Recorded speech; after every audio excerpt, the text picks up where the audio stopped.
we'll go ahead and get started. We're a little right on time, but just want to introduce myself. I'm Scott O'Sidell, Terry Alumni Board Member and Terry Third Thursday Chair. I am filling in for Dean Ayers this morning, who happens to be on his way to Savannah to deliver the economic outlook down there. I went to the session here in Atlanta. I don't know how many of you guys were there, but it was a much better outlook than last year. So that's the punchline. Anyway, it's my pleasure to welcome you to the Terry Executive Education Center for Terry Third Thursday. Thank you all for being here this morning. And I just want to recognize some other folks. I have 9 fellow board members who helped me put on this event, and of course our sponsors. Our corporate sponsor is Synovus. Thank you. And our media sponsor is WABE Public Broadcasting Atlanta. Could not do it without you. Upcoming Terry Third Thursday programs. On February 15th, we have Jack Bowerly, who is the former head swimming and diving coach of UGA, and they just announced they're naming the natatorium for him, so very exciting. And then on March 21st, we have Jeff Small, who is co-founder and CEO of MDH Partners, and he's going to have a great message about corporate real estate. I hope it's a great message. On April 18th will be the following one, and that is TBA. We've got, I think you guys are gonna be excited. We just not quite ready to announce that one yet. Still confirming. And then May 16th, we have Alex Zigliara, president of Cliff Bar. So that'll be an interesting one as well. Okay, now, without further ado, please let me introduce today's speaker, Scott Deviney. Scott has served as president and CEO of Chicken Salad Chick since May 2015, when he partnered with a private equity firm to purchase the company from the founders. Since taking over, the company has grown from 32 restaurants in 6 states to more than 245 in 19 states. Chicken Salad Chick offers more than 10 chicken salad recipes, plus made-from-scratch soups, salads, and sandwiches. Before his tenure at Chicken Salad Chick, Scott was a Wendy's franchisee for 6 years, owning and operating 24 restaurants throughout Atlanta. Prior to that, he held various positions in the banking industry, including roles in restaurant financing and advising. Deviney graduated from UGA in 1995 with his bachelor's degrees in economics. Go Dogs! Please join me in welcoming Scott Deviney.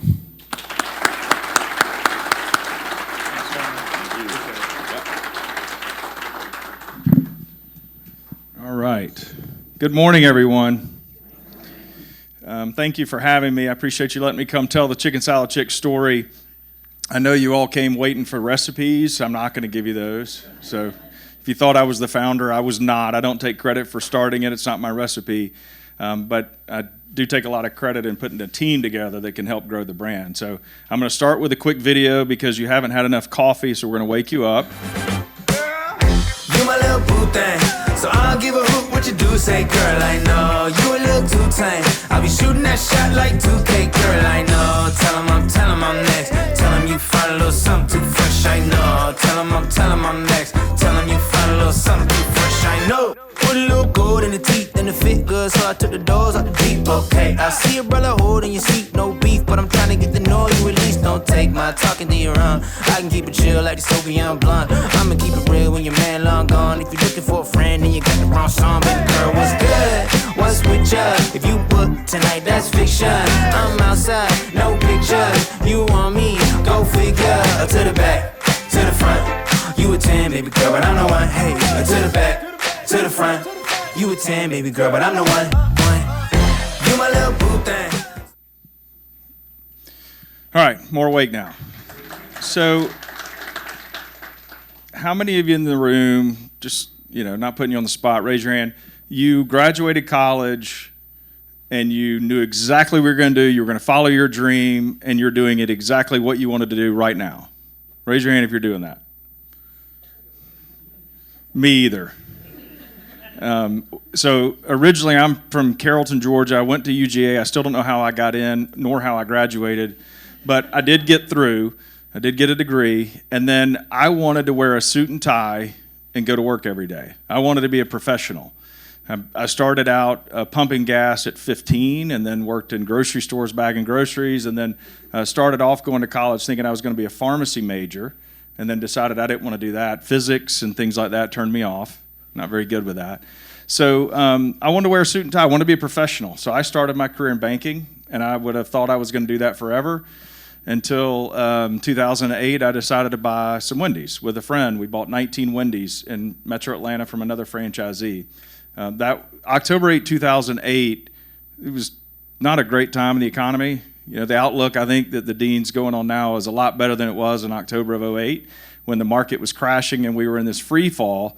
And but it worked. We bought 19 Wendy's, ended up adding 5 more 6 months later, so 24 restaurants, thought it was a great business.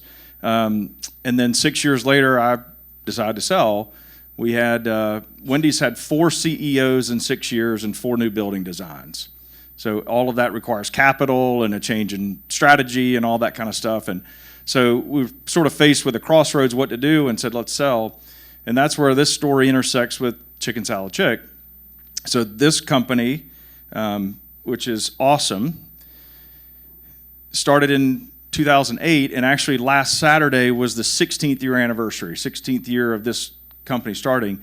Chicken Salad Chick started in the home of really Stacy, where she was recently divorced, wanted to be a stay-at-home mom, and she loved chicken salad. She ordered it everywhere she went. She was, the connoisseur, so she starts playing in the house with the recipe, trying to figure out, what's the perfect taste and flavor. And so the way she would tell the story is when she goes in to a friend and hands them a spoonful of chicken salad, when the eyes roll back and they go, oh, it's so good. She's like, okay, I got the recipe. So she would sell it out of her house. And originally she was the chick that would bring you chicken salad. She'd deliver it all around Auburn. And then she had friends that liked their chicken salad in different flavors. So she had a friend that liked fruits and nuts, so she would create one with that. And then she had a different neighbor that liked buffalo wings, so she creates a buffalo flavor. And eventually gets off and running, and she's the chick delivering chicken salad until one day the phone rings and, you're not really supposed to sell food out of your house. They had no health department. You can't really make sure it's all done right, so they shut her down. So that's when she and Kevin opened up the first restaurant in Auburn, Alabama. And I'll tell you, if you were a real estate expert and you were going to find the perfect restaurant site in Auburn, you would not have picked that site.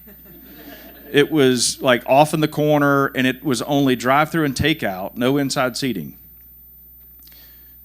And they didn't know what to do. They'd never been in the restaurant business. They made 40 pounds of chicken salad the first day. So think about how much that is, 40 pounds, right? They opened at 11. By 1 o'clock, they were sold out.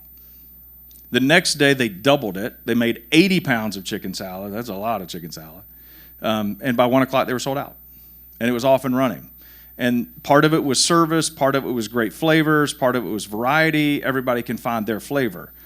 They eventually opened up a couple of more restaurants in and around Auburn, and then the franchise requests start coming in. So in 2012, they started franchising. Signed the first agreement. The first franchise restaurant opened in late 2012. And then about a year later, as they were off and running and growing, Kevin was diagnosed with stage 4 colon cancer. It's awful. And they were at this crossroads of what to do. And Kevin, he was a fighter. He's going to win, just like we're going to make Chicken Salad Chick work. He was going to go to chemo and fight it. Unfortunately, it was not the greatest diagnosis, so it was taking a toll on him. But that's where we intersect. So in 2014, when I was selling the Wendy's, a friend of mine came to me and said, hey, a buddy of mine started this concept with his wife called Chicken Salad Chick, and we need to go be a franchisee. I was like, I've never heard of it. It's tiny. It'll never work. You just picture in mind something that wouldn't work, because why would I have ever gone to Auburn other than to a football game? So I didn't know the concept. And but he told me a little bit about it. He calls me back later and says, let's go get a cup of coffee. I want you to teach me everything I need to know about the restaurant business. I really want to do this. I was like, okay, well, the first thing I'm going to tell you is not to do it, but if we really want to talk about it, let's go.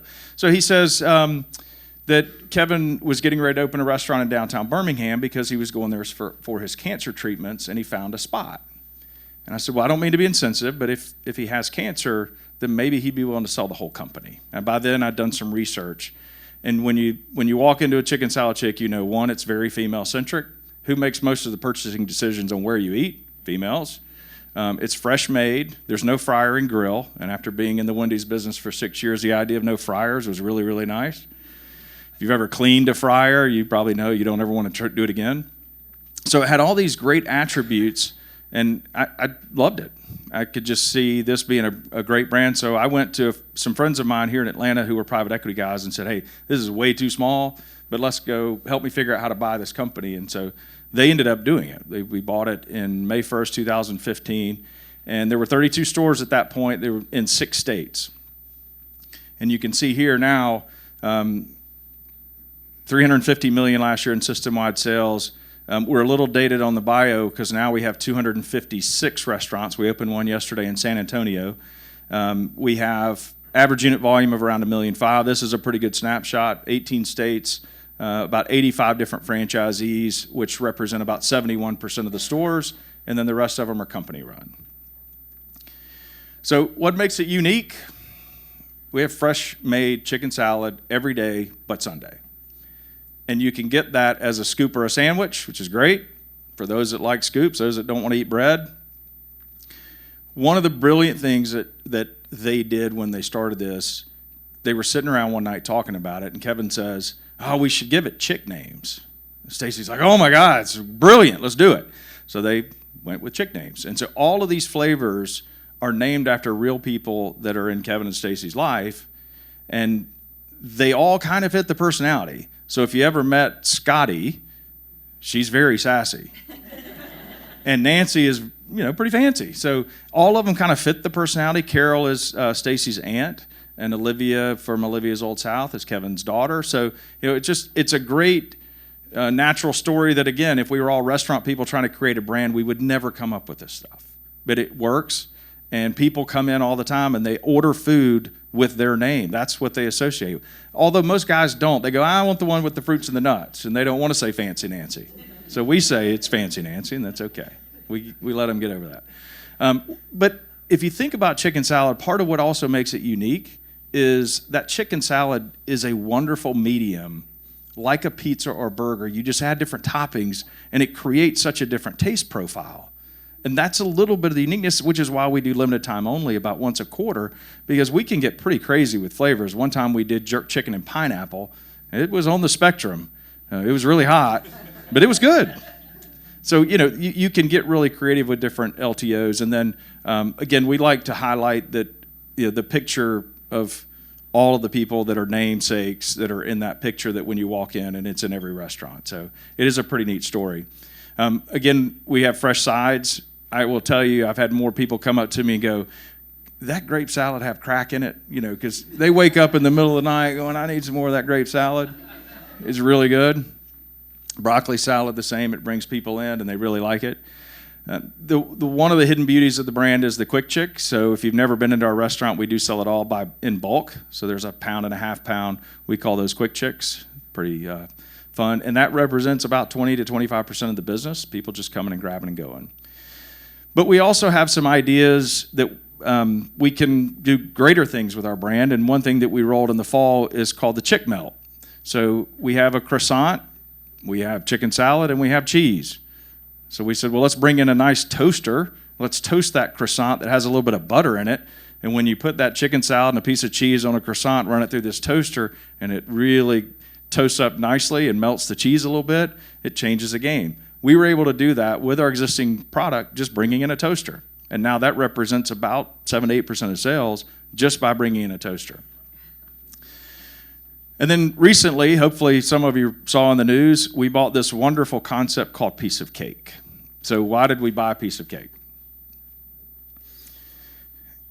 If you read the story of Melissa starting this 37 years ago, it fits very similar to what happened with Chicken Salad Chick. Melissa and her partner Helen at the time, they started baking cakes in their apartment at Cross Creek, and that grew into a business where they opened up retail stores and off and running. Very similar story. So we sell desserts today. We have cookies that you get with your plate, which is awesome, and some people come in for the cookie more so than the chicken salad. We also sell pies and cheesecakes, and they're great, and they're tiny and taste great, but most people don't even know we have them. So our thought was, this piece of cake is fresh, it's wonderful, it fits our brand very, very well, and we can just start off by putting 1 or 2 flavors into all of our restaurants. And where we tested them, we sold a lot of them, about 3 times the amount of what we sell with cheesecake and pie. And so we're in the process of rolling that. If you're somewhere in Metro Atlanta, we have 5 locations currently that are selling them, and then we'll continue to roll them out to the rest of the brand over the next few months. We'll start with white chocolate, which is the most popular flavor that is piece of cake, and that'll be where we start. And then we'll eventually have a chocolate option, because it's the thing I hear the most is we need some sort of really, really good chocolate. But it also gives you the ability to do LTOs like red velvet or different, cookies and cream or something that she has just perfected great recipes, and so we'll roll those out throughout the brand. Very excited about cakes. But we're not all about chicken salad. So one of the things that we talk a lot about is our culture. And hopefully if you've ever been to one of our restaurants, you feel that when you walk in, you get loved on. And for us, our purpose is to spread joy, enrich lives, and serve others. We do it through great tasting chicken salad, but that's why we're here. Spread joy, enrich lives, and serve others, and we spend a lot of time talking about it, and we want to make sure that, most of the time people want to leave the restaurant business because you don't get treated very well, and we want to change that. We want to make sure people love coming into the restaurants, you get loved on. If you've had a bad day, you come on, and it makes you feel better. If you've had a great day, good, let's celebrate together. But part of that is taking care of other people and really serving communities in which we serve. And so when Kevin was diagnosed with cancer, one of the things he wanted to do is start a foundation that is really twofold. One is to fight cancer, which was near and dear, and the other is to feed the hungry. We're a restaurant company, so we do a lot of that. So in last year alone, we raised through various different causes about $600,000. We give a large portion of that to Cure Childhood Cancer, which is a Atlanta-based organization that many of you probably know. Part of the reason we like Cure is in addition to really funding research for children, which is one of the most underfunded cancer research parts, they also do a good bit with patient care, which fits very well with what we do, which is taking care of people. So we really like that organization. We do a giving card in the fourth quarter around November, December. People come in and buy a giving card for $5, and they get an offer for the next year every month through the app. That $5 basically goes to Cure. We take 25% of it. 25% of that goes to Cure. The other goes to local food banks in the communities in which we operate. We also do friends and family when we do grand openings. We do a Cookies for a Cure, which is a lemon cookie in September, which is Childhood Cancer Month. So those are things that we do as part of our company to give back. And today, by the way, is Guest Appreciation Day. So if you're bored, you don't have anything to do for lunch today, we give every guest who walks in the door a free scoop of Classic Carol. Just come in, no purchase necessary. And most of my team that work in the support center, they're out in restaurants today because it's a wonderful, fun day for our brand that we started back in 2016, and we've been doing it ever since. It kind of celebrates the birthday of the brand. So free scoops if anybody wants it.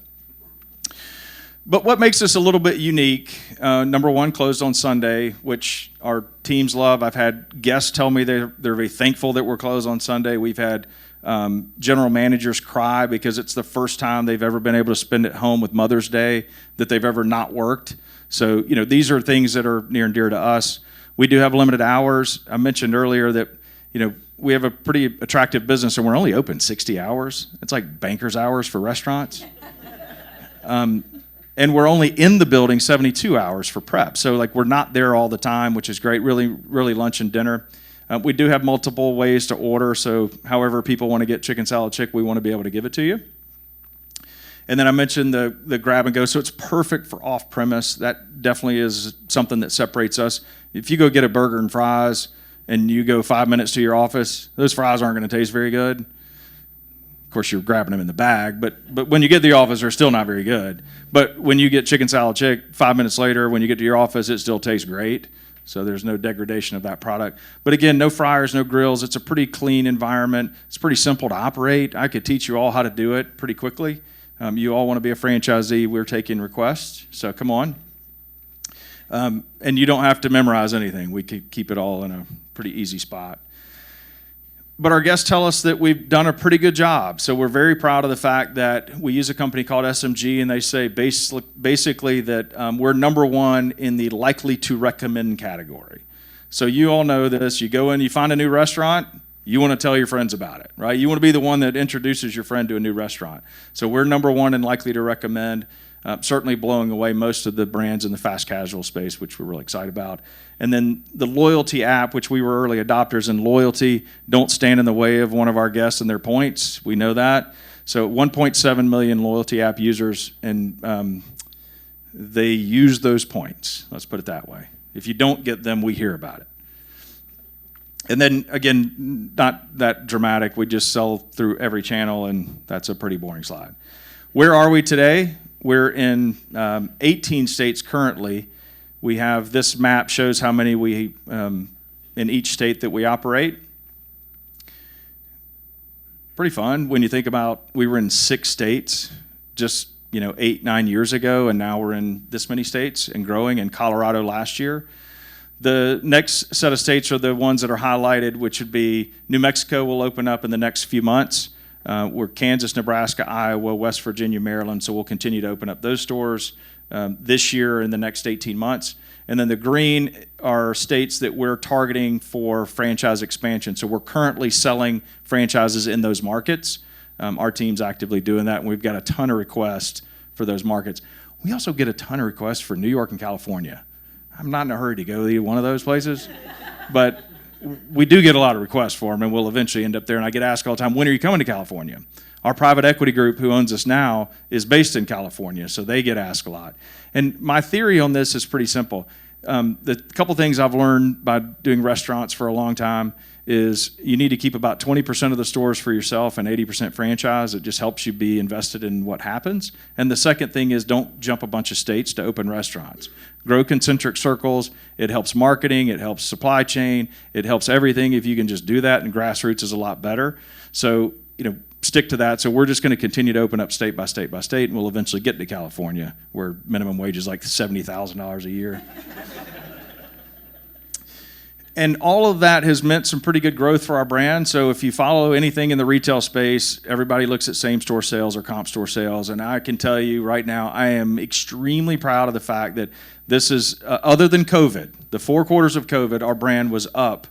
And if you broke that down into quarters, we've been up 32 out of 32 quarters with the exception of the 4 quarters of COVID.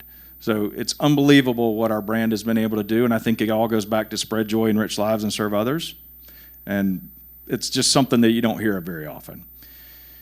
And our average unit volume, so if you were a franchisee, not that I'm selling franchises in here today, but if we were a franchisee, that's the thing that people care about. What does my average store do a year in sales? And so last year we were right at the $1.5 million mark, which is pretty good for, again, 60 hours of operation with just lunch and dinner. Which means we have people wanting to open restaurants. So that's where we were at 255 last year. We opened one yesterday. We'll continue to open restaurants. We will finish this year somewhere around 295. I've challenged our team with 300's the number. Can we not squeeze 5 more in this year and get to 300? Like, it's just a round number. Let's get there. And then system-wide sales for the brand is, we were 350 last year. We should be right at around 400. Again, I like round numbers, so don't be short. Just be right at 400. But we have plenty of room to grow. So out of the store base that we have today, we know that there are another 197 stores that franchisees have bought and yet to open. So you put a development schedule together when you buy your stores, so you have multiple years in which to open your restaurants. So our sold but not open is 197, so we know we've got those coming, plus our company stores. But we use a company called Buxton out of Texas, and Buxton does a ton of smart real estate analytics, and they tell us that based on our demographics and what we do in the U.S., we're about 2,000 restaurants. So that's our white space to grow. So we're excited about the fact that we can continue to grow and continue to open restaurants. And that's it. we have these characteristics that make us a little bit unique. We're a category of one. There is no other chicken salad player, which I think is pretty fun. Certainly helps when you're out trying to compete for real estate and space, when everybody's like, well, you're boxed out because your burgers or pizza or sandwiches or subs or whatever. There's no one doing chicken salad. So we're in a category all by ourselves, and we like that. And just, I would stress this. We do pride ourselves on great service. We're all human. We're not always perfect. So if we're not, please tell us. We need to know it. Because we try to be great. We try to give you great service and love on you, and you walk in, you feel like you walked into your best friend's living room or, spend time with your friends. We want you to feel that way in our restaurants. And if you don't, let us know. We need to know that, because that's what we strive for. And that's the Chicken Salad Chick story. So I'm happy to take questions if anybody has anything. If not, then that was quick. Yes, ma'am. Question of your franchisees, the owners, do they mostly come from restaurateurs or other individuals? Just curious. Wonderful question. So we have about 85 total. Half of our franchise owners are husband-wife. 25% are female only, 25% are male only. And of those, about 70 or 80% have never been in the restaurant business before. This was their first. They walked into a restaurant, they read the story on the wall, and they said, we could do that. We want to be our own boss, so let's go do it. And we can teach you how to, in a 2-week window almost, I can teach you how to run one of our restaurants. Yeah. Yes, sir. Hey, thank you very much for your time today. It's a great presentation. 2 questions for you. What is the average startup cost, including franchise cost, as well as have you run into any sort of regional challenge because chicken salad is traditionally a Southern or a Atlantic dish? Are you in the private equity world? It's No. like I've been asked this question before. So the startup cost a few years ago, I would tell you it's $500,000 to $600,000. Now it's $700,000 to $800,000. Inflation has killed us all. So the good news is we're at $1.5 million AUV. The bad news is it's not 500 anymore. So we're working to tweak the model a little bit to try to drive that down, but it's 700-800 all in. So I've been asked this question a million times: will it work outside the Southeast? Or will it play, or whatever else? And here's what I'll tell you: number one, every store we've opened, no matter where, the mix of what flavors we sell are generally the same. Classic Carol's the number one seller in every restaurant. Fancy Nancy's number 2. Even in Colorado, even in Batavia, Illinois, outside of Chicago, Classic Carol works. The one thing I would tell you is we've been told a lot, it won't, like when you go to Texas or Louisiana, you got to have a lot of hot sauce and more flavors. We sell the same flavors, okay? The only exception to that would be when we opened in Illinois, I was surprised we sold this much more, marginally more egg salad than the rest of the restaurants. And I think that was just because that was what was normal. Egg salad was probably more normal than chicken salad. Over time, you get back to the normal on that. The other interesting thing, which we had a franchisee of ours go to New York not long ago. So I lived in New York a couple of years with my friend Susie Boyd when we were all bankers back in the day. And every street corner deli, they have this buffet, and they have chicken salad and tuna salad on every one of them. So people say, will it work everywhere? I'm like, it works in New York. They have a chicken salad in New York. A franchisee of ours' daughter was in New York recently, and she went into one of the delis, and in the display case that had all their chicken salad, which not very appealing, not appetizing at all, was our logo. They just popped our logo, put it on one of their placards, and made it look like they were selling chicken salad chick chicken salad. We obviously got them to stop, and remember, it wasn't very appealing. It did not look like you would want to eat it. But again, that's why I think it works everywhere. And we get franchise requests from Turkey, India, you name it. We've had requests for it. Yes, thank you. I saw that you mentioned that you guys acquired Piece of Cake in last year. Can you speak about your plans to expand Piece of Cake? Yeah, I forgot about that part, right?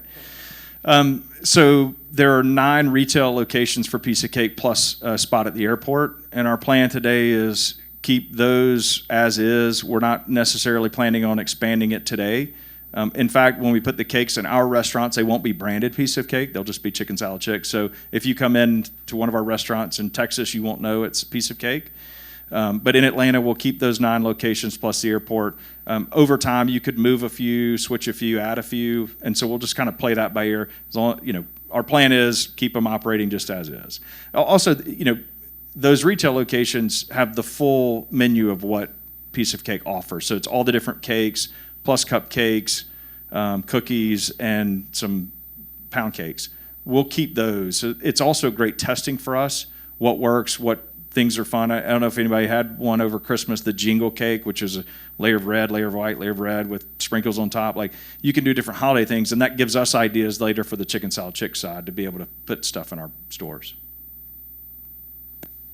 Yeah, thanks again for your time this morning. I've always been pretty interested in the franchising space. So how many new locations are being opened up by new franchisees versus existing ones opening up their 2nd or 10th location?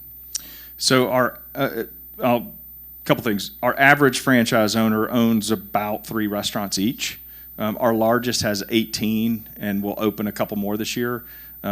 And we have several single-store franchisees. So we're indifferent on size and how much. If it's a market that'll hold 1 store and somebody wants 1 store, great. If it's a market that'll hold 20 stores, it's hard to sell 1 store in that. We want to sell it in a broader sense. But in a perfect world, so we'll open 40 restaurants this year at least. Again, hopefully 45 to get to 300. But of those, what we like to see is about a third. A third company stores, a third new franchisee, a third existing franchisee. That has been fairly close. This year, it'll change because we'll open 10 of the 40. And then new franchise owners will open a little bit larger percentage because we're in some of those new states. So just the way the development schedule works, we'll open more in Colorado and Texas by newer franchisees. So your existing still open the same number, but as a percentage, it drops a little bit. If we love existing franchisees opening stores, that means we're doing something right. Hey, thanks so much for being with us today. I know y'all opened, I think this past season was the first season in Sanford Stadium. Was that y'all's first experience in a captive venue space? And just would love to hear more about kind of like the decision to go there and what y'all learned along the way. Sure. So the first sort of non-traditional restaurant was Auburn University. So when Kevin and Stacey had it, and they had a partner, Erlin and Betty McQuarter, and Erlin's a big Auburn supporter, been around a long time. I think there's a couple of buildings named after him. And they worked out, there was someone who ran student council at Auburn, and their main campaign push was, I'm bringing chicken salad chick to the campus. So they worked out a deal, and so we have a spot in Auburn University, sort of in the food court area. It's called Foy Hall, and so we're in that, and we're open when the students are there, and then we're closed when the students are gone. And that was our first time doing something sort of non-traditional. And then 2 years ago, they asked us to go into Jordan-Hare Stadium, so we did. We have 2 spots. When you walk in on the 100 level, and I think on the 300 level, we have 2 spots. And that was our first time doing it, and we learned a lot, and there were some kinks in there. So this past fall was year 2. But being a Bulldog, near and dear to my heart, I want to be in Sanford Stadium, so we started working with them last year. And I would tell you, it was ultimately, we got a great spot. There were some questions, would people eat it? How will it work? What are you going to sell? And so we worked it. We explained that we already have done this. We've got some of those kinks worked out. So this was our first year in Sanford Stadium. It was fantastic. I will tell you, if you went the very first game, there's a good chance you might have missed it because we ran out. Even though for like a month and a half, I told our team, whatever you do, don't run out of food. Whatever you do, don't run out of food. And at like 4 minutes left in the second quarter, I get a text from my guy. I'm in the stadium. He's like, we're about to run out of food. And I was like, ugh. So again, we're human. But it worked out really well. I don't think we ran out much after that. I think we always had some food. And I said, I'd rather throw it away than run out. So it was a great experience. We would love to do more. We're in Texas A&M. We have a franchisee that's in College Station, so we're in Texas A&M. And then we're in a basketball arena in Missouri for University of Missouri, and I think we're in Memphis. So we'd love to do more of those, including if we can leverage the piece of cake at the airport relationship, that would be even better to get chicken salad chick. Imagine getting on the plane with your little cup and crackers. It'd be great. From your transition from franchisee you're head of a brand, which lesson you learned that you'll not repeat with your previous experience? So we don't have a new building design every year, I can tell you that. So it's interesting, being a franchisee, through transition, post Dave dying, who was running Wendy, been around in Wendy's for a long time, Dave dies, there's all these different leaders. And by the way, I think Wendy's on the right path now. I don't have anything negative to say about it. It was a great experience for me. But being a franchisee, there are 50,000 lessons I learned. A couple stick with you. When you do a limited time only, do not do something that costs the franchisee a ton of money. Because at Wendy's, again, we were looking for sales, that you needed sales all the time. It seemed like every quarter it was a new limited time only, and I had to spend $1,000 on different squeeze bottles because the tip was different, than they would squeeze different. Like, it was silly stuff that we spent a ton of money on every quarter. And when you have 24 stores and every time there's a bill every quarter, and you don't know if those products are going to drive new incremental sales every time or if people are just trading down. So one of the things I vowed was try to keep it very, very simple, like the melt, just a toaster. And we don't do things like that all the time. In fact, the last time we did anything to that scale was 2017 when we completely revamped the menu that we had started testing in 2016. So testing and then putting into place things that don't cost a lot of money. That's the biggest takeaway for me, because franchisees don't want to spend money every time. I will say I think it helps sometimes to be a franchisee and then go get on the other side, but it's definitely different. Yeah. Hey, Scott, thanks for being here. We hear a lot of success stories, but we also hear a lot of horror stories about working with founders sometimes and taking over their brand. You obviously are a success story, so what do you attribute that to? And if you go back to 2015, how did you build that trust with Stacy? And even now, how did you build that trust with the ladies at Piece of Cake too? You see me now and you say success, but no success story comes without some bumps in the road and some bruises, and I think that's pretty natural. And I've studied and talked to people all the time about this, and nothing ever goes unscathed. You're going to have differences with founders all the time, and it's natural because that's their baby, right? That's a child. That's what they start. It's their baby, and it'll never be my baby like it was theirs. No, I am passionate about it. I love Chicken Salad Chick. I talk about it all the time, night and day. Part of it is honesty, truthful, respect, all of those things. But at the end of the day, you're going to make some decisions that they don't agree with, and that's going to cause some of the bumps in the road, and there's nothing you can do about it. As long as you think, hey, I'm doing it for the right reason, I'm doing this because it's the right thing for this brand long term, and you may not agree with it, but we're doing it. Or, hey, we're going to do this. What do you think? It's collaboration on some of that stuff, but I'll tell you, it's never perfect. Stacy still sits on our board. We have a great relationship. She's moved to a different adventure in Auburn called Botanic.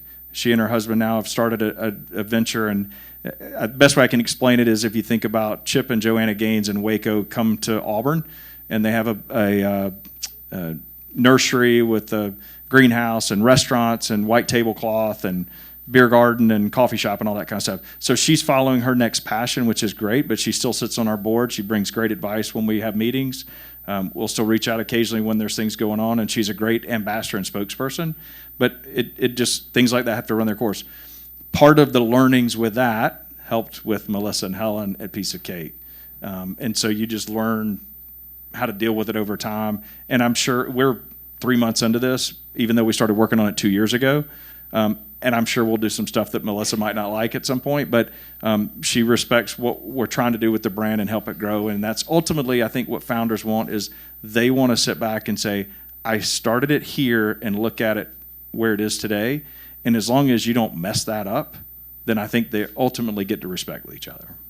That's a great question and very tough to exactly pinpoint how to do it. So a lot of art and science, I think. As you've grown larger and larger, you can see the foundation of the culture and selling out of the house and the grassroots family feel to it.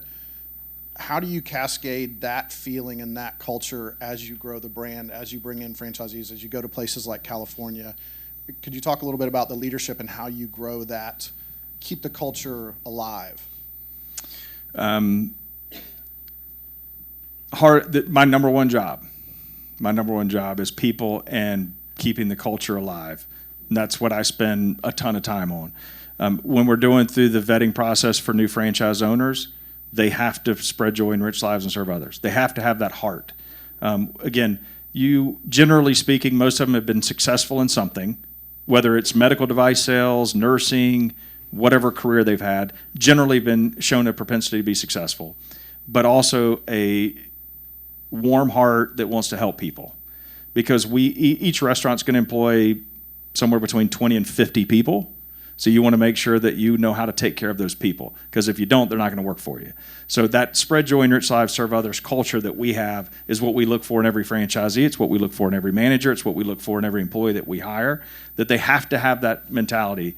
In our support center, we don't have cash registers there, right? There's no order being taken. Our guest is the franchisee. So we take that same mentality in our support center and say, if someone calls you, that's your customer. Take care of them and make sure they feel loved and warm, and let's solve whatever problem they have.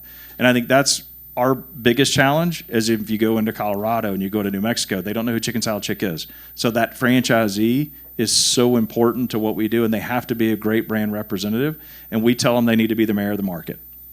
Everybody in that market, they don't know who we are. They don't know who Stacy is primarily. They're going to see that franchisee and they're going to wear that logo and they're going to go, oh, you're the Chicken Salad Chick person. That's what we want. When we get to that point, we've won and we have a great reputation with it. Are we perfect? No. We've had a few stores close. We've had a few franchisees exit the system. Nobody's perfect. But by and large, we've had a really good hit rate, because we would rather say no and not grow than bring in a franchisee that's going to be very toxic.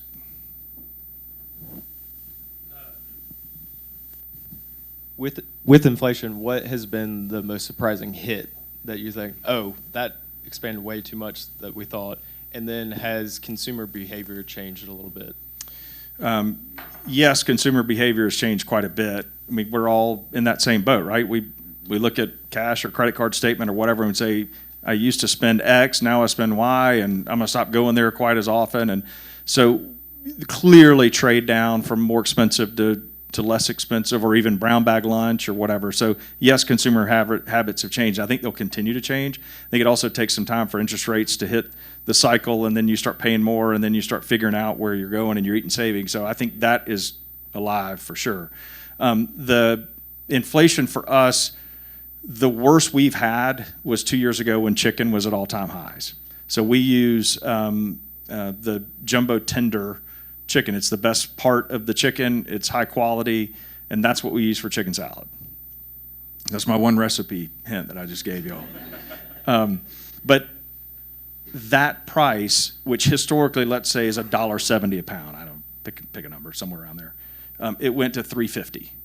So I can't change my menu prices so fast or enough to offset that without driving off every customer.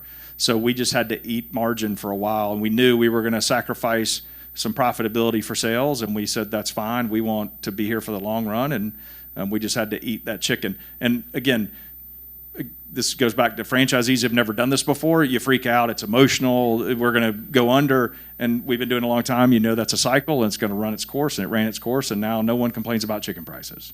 So it is tough, though. The one that's still here to stay is the building, the new build.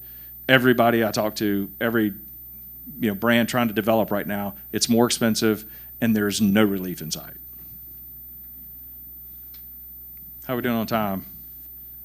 Got a few more minutes. A few more? You kind of talked about your childhood a little bit, but I want to know what helped you with your growth mindset, even from you being successful to having 24 Wendy's to now having the hundreds of stores you got and continue to expand. Just talking about your growth mindset and what did it look like? That's a good question. So I'll tell you a little bit about me. I'm not smart enough to know I can't do something, and I'm too stubborn. So I'm going to try to do it. And I don't like to lose. I'm a little bit competitive. So growing up, again, I grew up pretty modest. great family life, great, home. I never had to worry about the next meal or anything else. So we grew up, pretty modest, great blue collar, middle class family in Carrollton. But again, I'm too stupid to know I can't do something. So I really wanted to grow a business and see if my personality, my business, my way to treat people, and just that stuff would resonate. Because you read leadership books, you read successful CEOs all the time, and there's certain traits that some have and some don't. And I remember one time reading a book, back in the old days, there was a guy named Chainsaw Al who would be the CEO that'd come in and slash all the jobs, and he was, notorious for that. And I always thought, we're in the people business. I don't care if you're selling widgets or chicken salad or pizza, like, it's people. At the end of the day, that's what we all are. So I always thought, if you treat people well and you keep the North Star of, I want this business to ultimately outlive me, and treat people well along the way, will it work? So that's, part of why I wanted to do this. I wanted to see if that mentality and philosophy would work, and I'm competitive, so I don't like to lose. So we're gonna, as long as we keep the business in mind, and that no one's bigger than the business, and that ultimately will drive it, and treat people well, so far it's worked. And that was part of my goal and desire, to see if it would. Starting from pumping gas at 15 and like the last full service gas station in Carrollton to doing this, it's like you woke up a little bit, right? I got no business being here. I'm not that smart, but I'm stubborn, so I can make it. But yeah, it is a little bit of a, you wake up one day and say, wow, it's a pretty great company we've built. And it's because we have awesome team. And I do feel like part of the success has been, you hire great people and then you get out of the way and let them do it. And I'm good at that. I'll get out of their way and let them do it. I don't need to control everything. I have no problem not being the smartest kid in the room.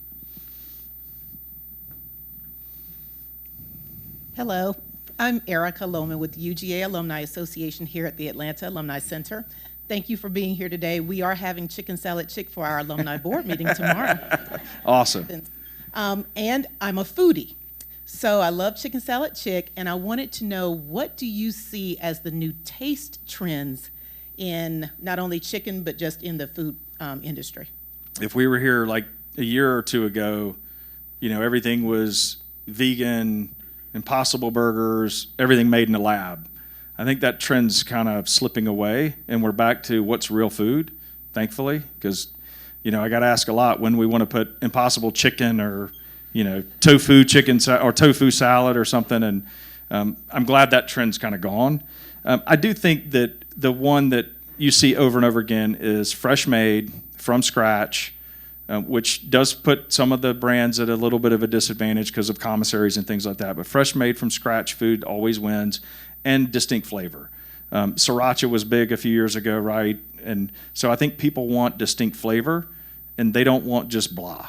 And I think whatever that is for the brands will be what ultimately wins. So fresh made from scratch with flavor, I think that's what's going to continue to win. Nothing against all the non-food or non-meat deal or whatever, but it's just not for us. Like, our name is Chicken Salad Chick, so I don't think that would play very well if you come in and I don't have chicken. So. One more. I got room for one if we have one. If not, we're. Scott, are we going to see chicken salad in the grocery stores? Probably not anytime soon. And it gets more complicated because if you think about, ours is made from scratch, no additives and preservatives. So I've got to basically have a route truck running through grocery stores. Who owns that, me or the franchisee? So it creates a little bit of a dynamic with who ultimately owns it. And we don't want additives and preservatives, so probably not. Unless we're like 5,000 restaurants, and then maybe we could figure out a way to do that. So, listen, thank you all for letting me come and speak and tell the story. I love talking about this brand, and I do appreciate you all with great questions and all that. So thank you for letting me do this, and go Dogs.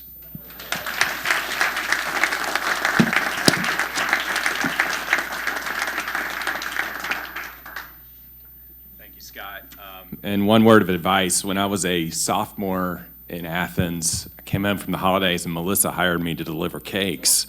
And I'm not sure all the cakes actually made it to where they were supposed to be. So watch out hiring students. Anyway, it's our tradition to present a keepsake to all of our Third Thursday speakers. We'd like to give you, Scott, this sculpture, red and black, created by Loretta Eby as a token of our appreciation. Thank you.